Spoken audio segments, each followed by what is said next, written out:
Olá, tudo bem? Estamos de volta, não é, para a nossa terceira reflexão em cima do Salmo 127 e do Salmo 128. O verso 1 de cada salmo diz que no 127, se o Senhor não edificar a casa, em vão trabalham os que a edificam. Se o Senhor não guardar a cidade, em vão vigia a sentinela. O verso 1 do 128 nos diz que feliz é o homem que teme ao Senhor e anda nos seus caminhos. Do trabalho de tuas mãos comerás, feliz serás e tudo te irá bem. Pois bem, lembrando que nós temos partido as nossas reflexões a partir de uma afirmação de João Calvino, que ele diz que nesses salmos é nos apresentada uma estrutura social, política e familiar, uma estrutura a qual Deus quer sustentar. E também entendendo que há na sociedade pós-moderna, essa que vivemos, um desejo enorme de dissolução de todo o valor absoluto, há uma tentativa de destruição da família, da estrutura familiar, não é? Então, em última análise, percebe-se que a tentativa de dissolver a estrutura familiar, ela vai de encontro ao próprio Deus. Pois bem, e nós nos propomos a lançar alguns olhares sobre a família. O primeiro olhar que lançamos foi o olhar econômico.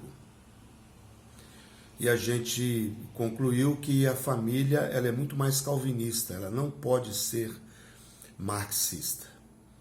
Do ponto de vista filosófico, que foi o segundo olhar que lançamos, nós percebemos que a família ela é teísta e não nihilista.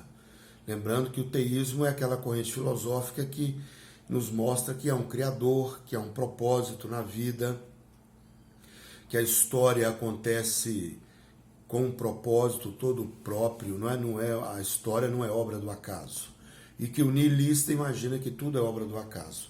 E olhando para a estrutura que os salmos nos apresentam, é uma estrutura que a gente precisa admitir o teísmo e não um desespero, uma completa ausência de sentido. E hoje eu quero propor um terceiro olhar. E eu gostaria de convidar a você a lançar sobre essa estrutura que nos é apresentada um olhar do ponto de vista religioso. E o que eu quero dizer com um ponto de vista religioso? Eu quero aproveitar as três fases da existência da vida que Søren Kierkegaard propõe. Søren nos mostra que a vida humana pode ser resumida em três estádios. O estádio estético, o estádio ético e o estádio religioso. Ele vai dizer que no estádio estético da vida, as preocupações humanas são aquelas de natureza estética, exterior, aquelas de natureza de aparência e de prazer. Ou seja, aqueles instantes da vida, aqueles momentos da vida em que nos preocupamos em demasia com o que se pensa de nós, com o que se vai falar de nós, e ainda somos governados por essa forma de viver. Søren entende que é uma vivência estética, ou seja, é uma vivência que está preocupado com o que se vai falar e pensar de você. É uma existência que se preocupa com os prazeres da vida. E chega um dado momento da vida humana em que algumas pessoas percebem que essa vivência estética ela é vazia e ela não produz em nós nenhum sentido, tudo nela escapa. E aí há uma grande frustração. Nesse momento, o ser que entende que viver nesse campo estético é um vazio absoluto, ele se lança em outro estádio da vida, que é o estádio ético da vida. Não é? Ou seja, enquanto que no estádio estético a preocupação é com a vida exterior e com o prazer, no estádio ético a preocupação é com uma afirmação da vida a partir da moral, a partir da ética. Essa pessoa passa a imaginar que no cumprimento de das exigências morais, das exigências éticas da vida, ele conseguirá obter uma paz e um sentido para a sua existência. E ao se lançar nesse estágio, o ser que faz isso, o ser humano, consciente disso, vai cair novamente numa frustração enorme, porque ele vai perceber que o estágio ético, ele é de fato uma exigência, é uma necessidade, porém ele vai perceber que ele não é capaz de viver a ética da vida, as exigências da ética que ele põe até mesmo para si mesmo, ele não é capaz de cumprir. Ou seja, nos pegamos agora incapazes, impotentes diante da vida, enquanto que no estágio estético nos pegamos vazios, no estágio ético nos pegamos incompetentes, não somos capazes. E aí Soren propõe que a saída para essa angústia, porque aí o ser humano cai numa angústia existencial enorme, porque para Kierkegaard, na verdade, existir é se angustiar, há uma angústia existencial, não é? Nesse momento de angústia, de vazio, onde não se tem sentido e se vê, e nós nos pegamos totalmente incapazes de realizar a vida, nós precisamos então nos lançar num estágio chamado religioso. E Kierkegaard vai dizer que é um lançar-se, é um salto, muitos discordam disso. Eu tenho muita dificuldade em discordar, eu confesso que luto para discordar, mas é difícil discordar da necessidade de um salto para um âmbito religioso da vida. E Kierkegaard entende que o âmbito religioso da vida é o âmbito da fé. Ele nos mostra que o âmbito capaz de nos fazer vencer a estética e a ética da vida, essa nossa incapacidade, é nos lançando em Deus em fé. Por que é um salto nele? Ele entende que, na verdade, as Escrituras, elas não têm preocupação em provar a existência de Deus. As Escrituras, irmãos, elas partem do princípio que Deus existe. As provas, as 5 famosas provas teológicas, filosóficas da existência de Deus, não é um ponto de vista da Escritura. Ou seja, Deus não tem necessidade de provar-se a si mesmo.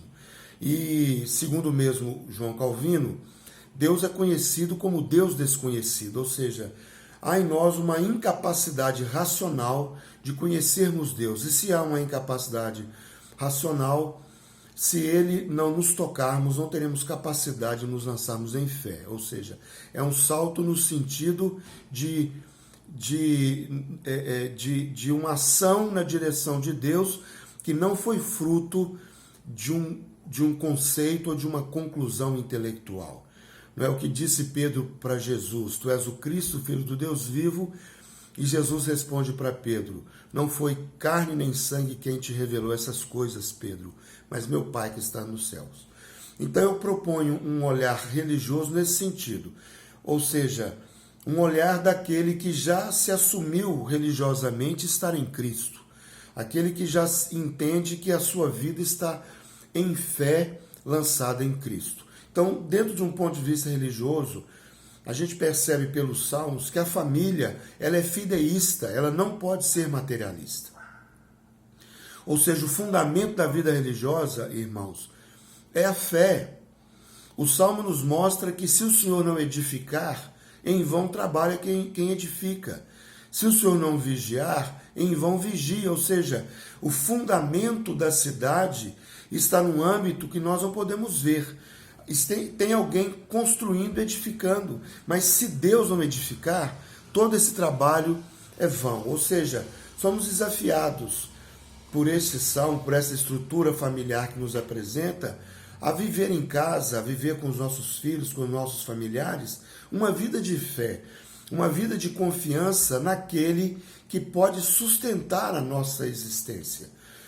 Ou seja, é contraditório a minha declaração de fé cair em desespero, cair em murmurações nesse ambiente que temos vivido, onde a economia toda abalada, as questões de saúde profundamente abaladas, muitos estão em casa sem poder sair, outros sendo obrigados a ficar em casa porque a sua forma de ganhar a vida não foi ainda liberado, que ele saia para trabalhar, ele está em casa sem saber o que fazer. Mas nessas horas, irmãos, somos desafiados a viver em fé, a confiar que há um fundamento maior. Isaías foi ao templo no ano da morte do rei Uzias. Isaías ficou desesperado e preocupado, porque o grande rei Uzias havia morrido, mas quando ele chega no templo e a ótica da sua vida muda, ele tira os olhos dos tronos da terra e coloca o seu olhar no trono do céu, ele vê que havia alguém assentado sobre um alto e sublime trono, e esse alguém era o Senhor. Então eu preciso ter essa perspectiva.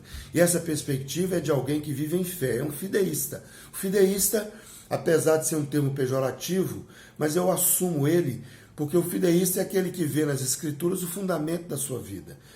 Ele olha para a Escritura como sua única regra de fé e prática. E o contraponto é o materialismo, ou seja, muitos se sentem tranquilos, com a vida firmada, a partir do momento em que conquistam algumas coisas. Infelizmente, muitos que andam nas nossas igrejas ainda fundamentam a sua estrutura de vida naquilo que ele tem e possui, não é? Ele se valoriza ou se desvaloriza à medida que conquista ou perde algumas coisas. E essa não é uma visão da Escritura.